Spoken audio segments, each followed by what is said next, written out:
Mes chers frères et sœurs, avant de commencer cette khutba, je tiens tout de suite à m'excuser parce que je vais peut-être avoir des propos qui vont heurter la sensibilité de certains d'entre vous, mais wallahi, le thème il est tellement important. J'y tiens tellement que j'en ai le cœur qui saigne pendant que je vous parle.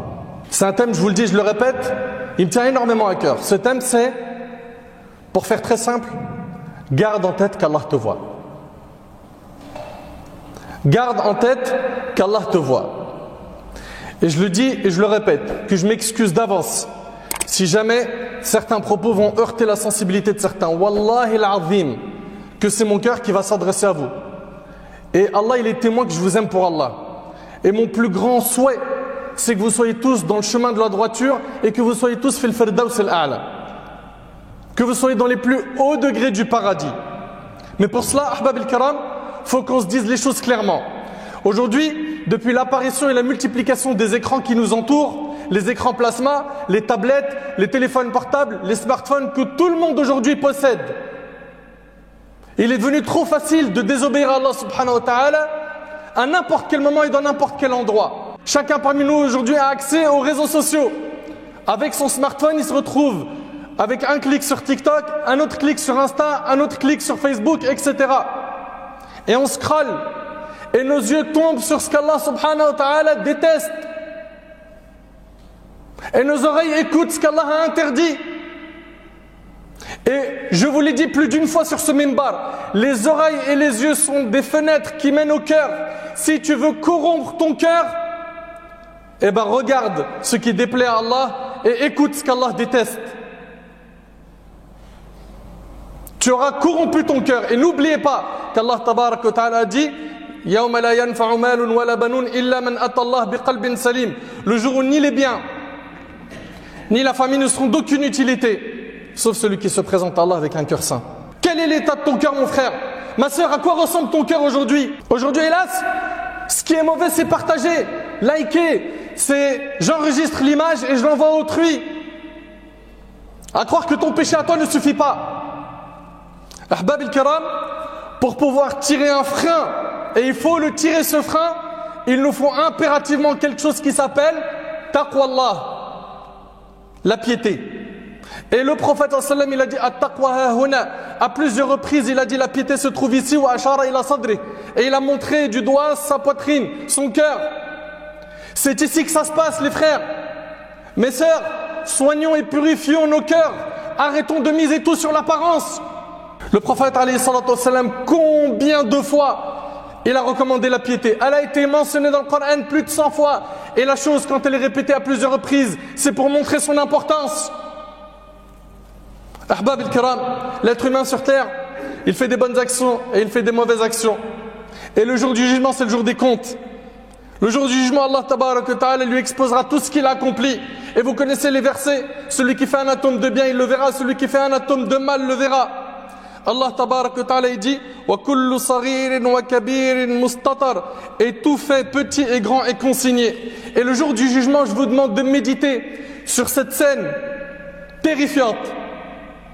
Wallahi al-azim, elle est terrifiante. Elle fait frissonner les peaux des croyants, ceux qui ont encore un cœur vivant. Méditez bien sur ce hadith. Le jour du jugement, des gens comparaîtront. Sur terre, on n'aura connu d'eux que du bien. C'était des gens salihin, d'apparence c'était des gens pieux. C'était des gens même qui faisaient qiyam al-layl, ils priaient la nuit. Et le jour du jugement, ils vont comparaître devant Allah tabarak wa ta'ala avec des montagnes de hasanat. Des montagnes de hasanat, Allah tabarak wa ta'ala les réduira en poussière éparpillée. Mais subhanallah, pourquoi? Pourquoi? Quel est le péché qu'ils ont commis qui a fait qu'ils méritent une telle sanction? Méditez avec moi sur ce hadith, le hadith de Thawban qui est rapporté par l'imam Ibn Majah. Le prophète sallallahu alayhi wa sallam a dit dans le hadith de Thawban, certes je connais des gens de ma communauté qui viendront le jour du jugement avec des actes comme les montagnes de Tehama, c'est-à-dire des montagnes de hasanat qu'Allah réduira en poussière éparpillée. Allah musta'an. Mon frère, ma soeur, t'imagines si le jour du jugement tu viens, tu vois, mashallah, plein de hasanat, et à la fin c'est réduit en poussière éparpillée. Pourquoi? Et là, Thawban, radiallahu anhu, ce noble compagnon, il dit: ô messager d'Allah, décris-les-nous, afin que nous ne fassions pas partie d'eux sans le savoir. On veut savoir c'est quoi l'erreur dans laquelle ils sont tombés, comme ça on ne fait pas la même chose. Le prophète sallallahu alayhi wa sallam a dit: ce sont certes vos frères, c'est des musulmans. Plus que cela, ils prient durant la nuit comme vous priez, Allahu Akbar. C'est des gens qui font Qiyamul Layl. C'est des gens qui font plus que l'obligatoire. Ils font des œuvres surrogatoires. Pourquoi? Pour gagner l'amour d'Allah. Mais ce sont des gens qui, lorsqu'ils sont seuls, transgressent les interdits d'Allah. Voilà l'erreur qu'ils ont commise. C'est quand ils sont seuls, ils se permettent des folies. Et aujourd'hui, on en a à l'appel des gens comme ça. On les compte plus.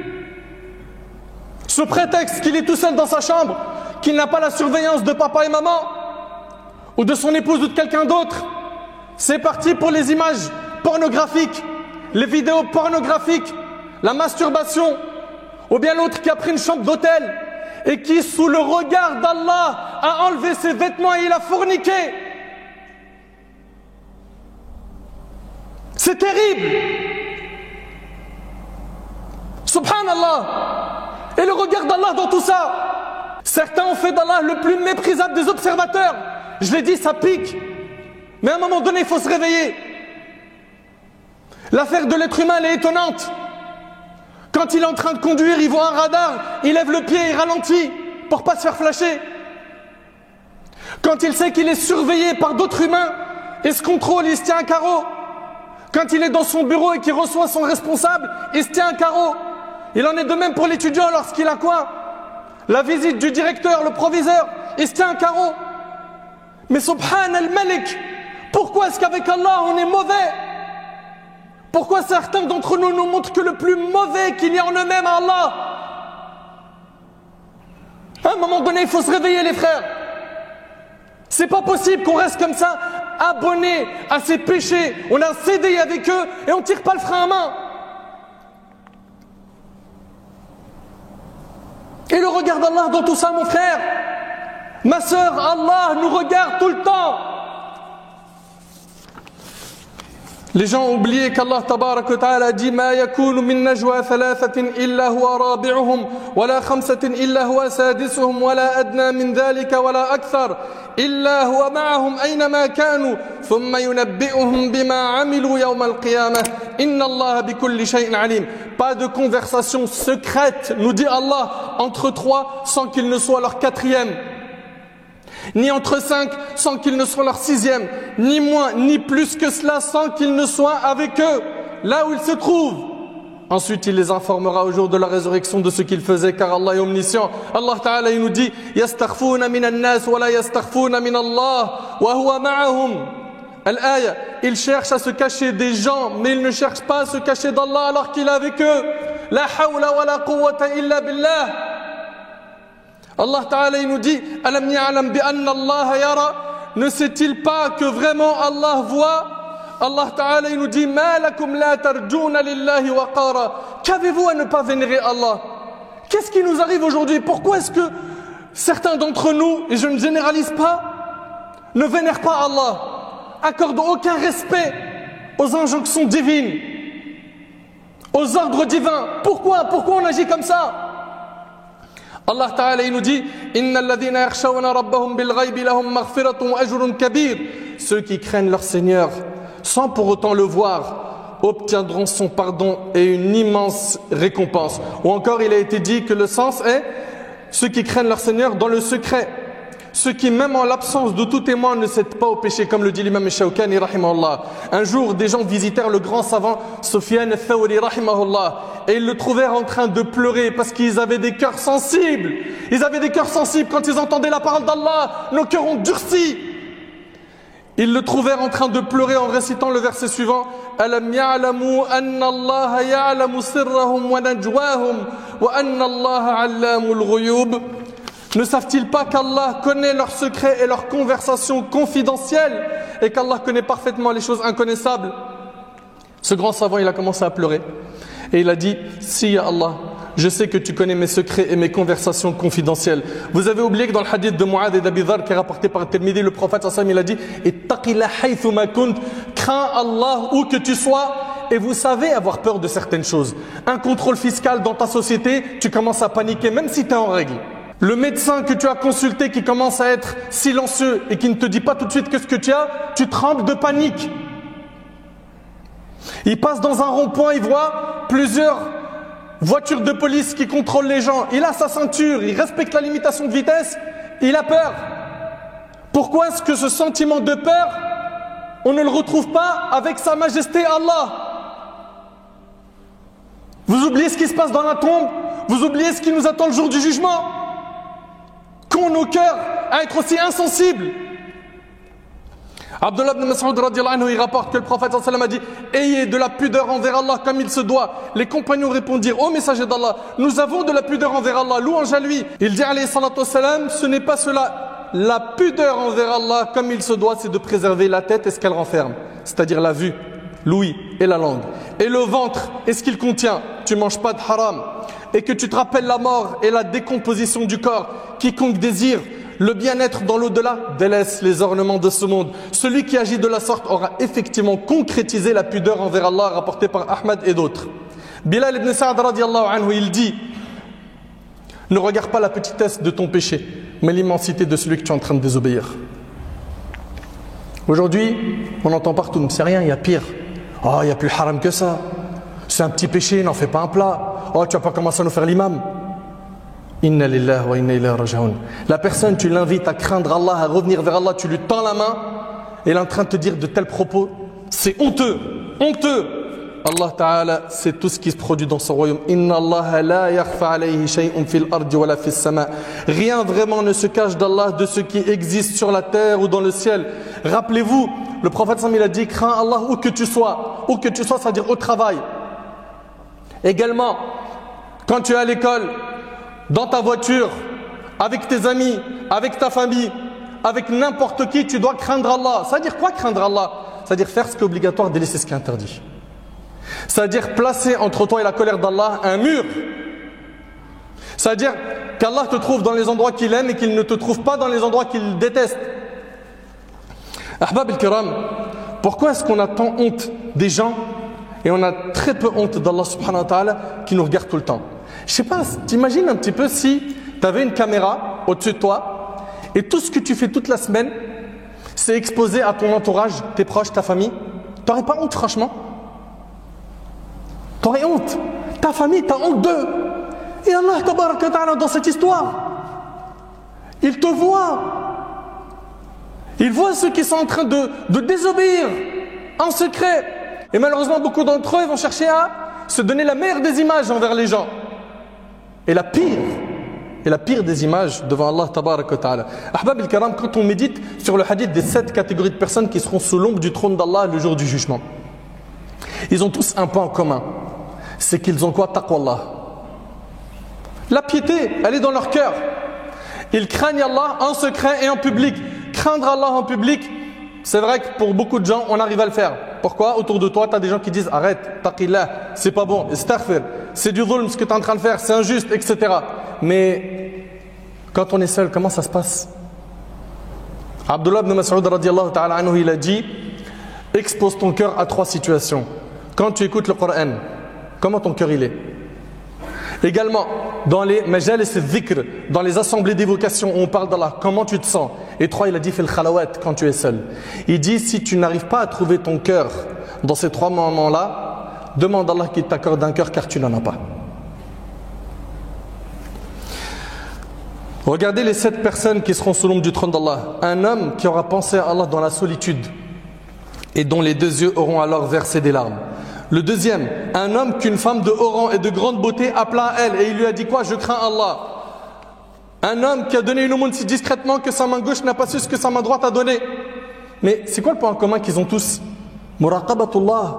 Ils savent qu'ils sont quoi? Qu'ils sont observés par leur Seigneur Azza wa Jal. Ahbab al-Kiram, ne nous laissons pas avoir par les éloges des gens.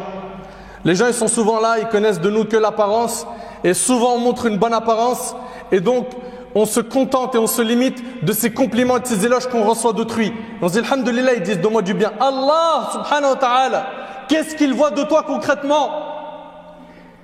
Ahbab al-Kiram, il nous faut impérativement taqwallah, impérativement. Quand on parle de muraqabatullah, on est obligé de mentionner l'exemple de Yusuf alayhi salam. Le prophète Yusuf alayhi salam, il s'agit ici d'un jeune. Il est beau. Il se retrouve avec une femme qui est attirante, qui ferme la porte et qui s'expose à lui. Pourquoi? Pour commettre le péché de l'adultère. Et ici, qu'est-ce qu'il lui répond?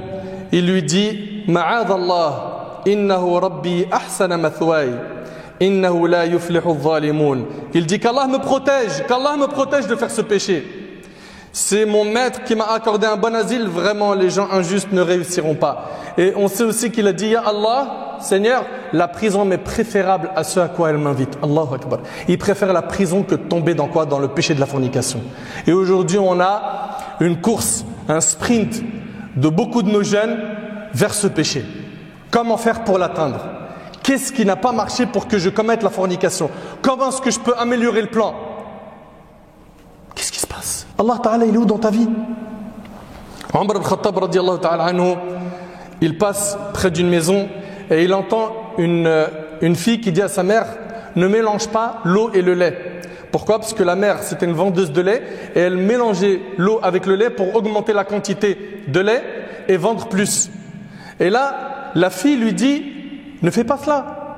Elle lui dit: mais c'est comme ça qu'on va faire plus de commerce, plus de bénéfices, etc. Elle lui dit: mais le prince des croyants, Omar ibn Khattab, il a interdit cela. Elle a dit: Omar, il est où Omar là? Omar, il ne nous voit pas. Elle lui dit: Omar ne nous voit pas certes, mais le Seigneur d'Omar, lui, nous voit. Omar, en entendant ça, il est parti voir ses enfants, il leur a dit: il faut qu'il y en ait un parmi vous qui épouse cette fille. Et c'était Asim, son fils. Et ça a donné quoi comme descendance? Omar ibn Abdelaziz, radiyallahu ta'ala anhu. Subhanallah, c'était des gens pieux. Abdullah ibn Omar, et c'est rapporté par l'imam al-Bayhaqi. Subhanallah, Abdullah ibn Omar, il sort dans les routes de Médine et il voit un berger. Il lui dit: est-ce que tu peux me vendre un mouton, je t'en donne son argent, je te paye. Il lui dit: innaha laysat li bi ghanam. Ils ne m'appartiennent pas, ces moutons. Ils appartiennent à mon maître. Il lui dit: mais ton maître, mais d'où il va savoir que tu m'as vendu un mouton? En fait, il voulait tester simplement quoi? Son honnêteté. Et il lui a dit: dis simplement à ton maître que le loup l'a dévoré. Et là, le berger, subhanallah, il a levé son doigt au ciel et il a dit: fa'ayn Allah. Et où est Allah dans cette affaire? Et où est Allah? Et subhanallah, Abdullah ibn Omar, il s'est mis à répéter les propos du berger. Et où est Allah? Il est rentré, subhanallah, à Médine. Il a demandé à ce que cette personne-là, ce jeune, soit affranchi. Il l'a libéré de l'esclavage et il a acheté le troupeau de moutons qu'il lui a offert par la suite. C'était des gens kanu yuraqiboun Allah. Ils avaient peur d'Allah, ils pensaient à Allah subhanahu wa ta'ala tout le temps. Ahbab al-Kiram, rapidement pour rentrer dans le concret, deux solutions pour pouvoir tenir face à la tentation du smartphone qui te démange quand tu es devant TikTok et tu as envie absolument de voir des images haram, ou tu as envie absolument sur Insta de cliquer sur une vidéo d'une femme qui est mal habillée, ou absolument regarder tel ou tel péché. Écoute attentivement mon frère ainsi que toi ma soeur. Deux solutions. La première, c'est d'apprendre à connaître Allah tabaraka wa ta'ala par ses noms et ses attributs et les comprendre. Comprendre ce que signifie le nom d'Allah Ar-Raqib. Ar-Raqib, c'est celui qui observe. Comprendre le nom d'Allah Al-Hafiz, celui qui garde. Comprendre le nom d'Allah Al-Alim, l'omniscient, qui a la science de tout. Comprendre le nom d'Allah As-Sami', celui qui entend absolument tout. Comprendre le nom d'Allah Al-Basir, celui qui voit absolument toutes choses.